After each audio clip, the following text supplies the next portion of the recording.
भाई जो गुरु वचन पे डट गे, कट गे फंद 84 के।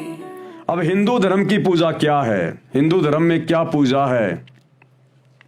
हिंदू धर्म की पूजा, हिंदू धर्म यानी सनातन धर्म के सदग्रंथों में, वेदों तथा गीता में भक्ति विधि स्वर्ग, महास्वर्ग यानी बड़ी जन्नत में जाने की सही है।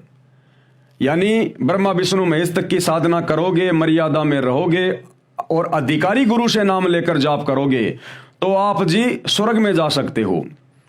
और यदि गीता जी अध्याय 8 श्लोक नंबर 13 में जो ओम नाम का मंत्र लिखा हुआ है, इस काल का, इस ब्रह्म का है, वो शैतान का, ओम इति एक अक्षर ब्रह्म व्यवहारण माम अनुस्मरण ये प्रियाति तजन देहम शयाति परमाम गतम।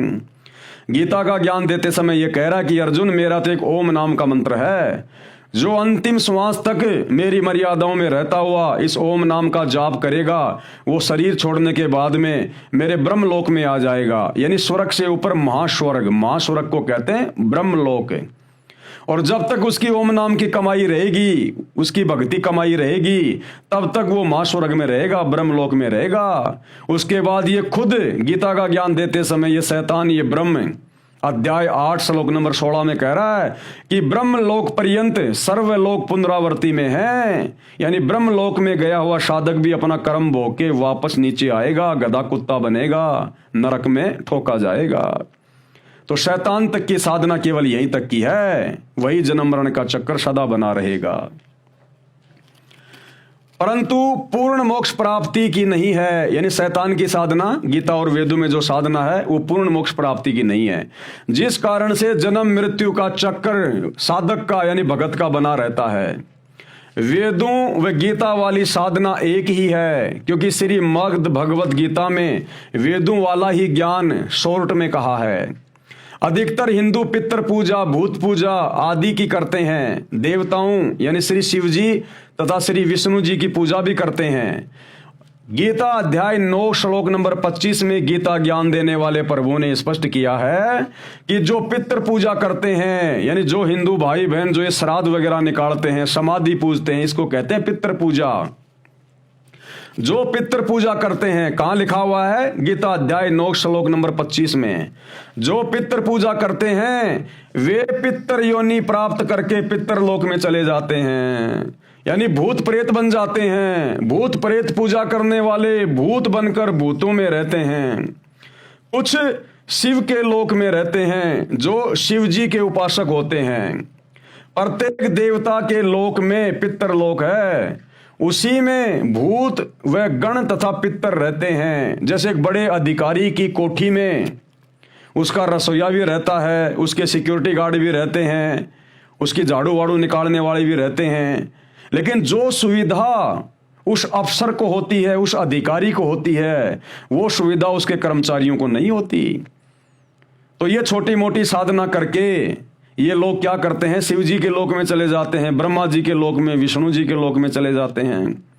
अब वहां पर अलग अलग विभाग हैं, वहां पर इनको कोई गण बना दिया जाता है, कोई पितृ बना दिया जाता है। इस प्रकार से ये अपना कर्म भोग वहां पर भोगते रहते हैं।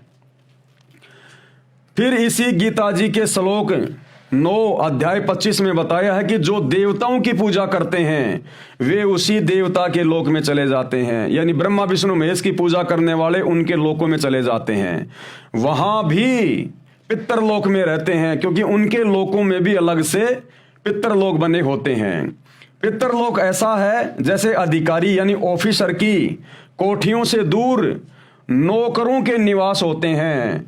जो सुख सुविधा अधिकारियों को होती है वह नौकरों को नहीं होती। इसी प्रकार जन्नत में जो सुविधा मुख्य देवता की होती है वह पितरों को नहीं होती। जिस प्रकार हजरत आदम से लेकर हजरत ईसा तक सब के सब पितरलोक में बैठे हुए हैं, यानी ब्रह्मा विष्णु महेश के लोक में ये केवल उनके नौकरों की भांति बैठे हुए हैं, गण बन के, पितर बन के।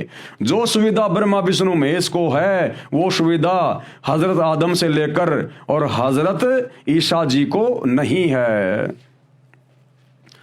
इसी प्रकार जन्नत में जो सुविधा मुख्य देवता की होती है वह पितरों की नहीं होती। गीता ज्ञान दाता ने आगे इसी गीता के श्लोक 25 में बताया है कि जो मेरी पूजा यानी काल ब्रह्म की, शैतान की पूजा करते हैं वे मुझे प्राप्त होते हैं, यानी ब्रह्म लोक में चले जाते हैं। गीता के अध्याय 8 श्लोक 16 में स्पष्ट किया है कि जो ब्रह्मलोक यानी काल की बड़ी जन्नत यानी महास्वर्ग में चले जाते हैं, उनको वहां से पृथ्वी पर आना पड़ता है अपना कर्म भोग के। उनका भी जन्म मृत्यु का चक्कर कभी समाप्त नहीं होता।